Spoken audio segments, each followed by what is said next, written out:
My aunt tried to trick me into selling my grandfather's house and giving her half the money, so I let her plan the entire sale, only to reveal at the last second that she would be getting nothing but the bill for her own greed. My world had shrunk to the size of a hospital room, smelling of antiseptic and quiet despair. My grandfather, the man who taught me how to fish with a patience I never thought possible, and how to stand up for myself with a resolve I never knew I had, was gone. The silence he left behind was deafening. All I had left of him were the memories and the one place where those memories lived, breathed, and had weight, his house. It wasn't a mansion. It was a modest two-story home on a quiet street, but it was built on a foundation of love and calloused hands. It had a porch swing he'd made himself, where we'd sat on summer evenings watching the fireflies.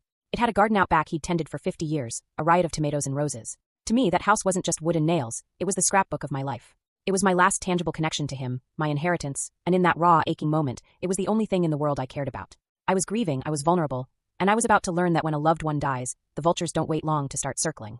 The head vulture was my Aunt Carol. She is my grandfather's daughter, a woman who measures love in dollar signs and whose primary emotion is a deep, simmering entitlement. All my life, she was the relative who would show up to family gatherings empty-handed, but leave with a trunk full of leftovers, all while complaining about how nobody ever helped her out. Her hugs felt like appraisals, her questions like interrogations into your financial stability. She saw my grandfather's deep, abiding love for me not as a bond to be cherished, but as a direct threat to her future payday. She viewed his house not as a home filled with memories, but as a giant piggy bank she was just waiting to crack open with a sledgehammer. The inciting incident happened 2 days later in the cold, sterile conference room of the estate lawyer, Mr. Davis.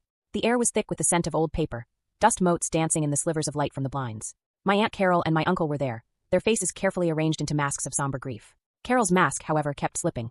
Mr. Davis, a kind, tired man with eyes that had seen too many of these meetings, read the will in a calm, steady voice. It was simple and clear, just like my grandfather. All financial assets, the savings, the stocks, they were to be split evenly between his children, Carol and my uncle. And then came the final clause. And the house at 123 Oak Street, including all property and its contents, I leave solely and completely to my grandson, Brandon. The air went out of the room. I saw it, the flicker. Carol's mask of grief didn't just slip. It shattered for a fraction of a second. Her jaw tightened, her eyes narrowed into slits of pure, unadulterated fury. She recovered in an instant, composing her face back into a mask of sorrow, but it was too late. I had seen the vulture behind the veil. The moment we stepped out of the lawyer's office into the cold afternoon air, she made her move. She draped an arm around my shoulder, a gesture that felt more like a trap than a comfort. "Sweetheart," she began, her voice a weaponized syrup of concern. "I know what the will says, but you and I both know your grandfather, bless his heart, wasn't always thinking clearly at the end. He would have wanted us to share.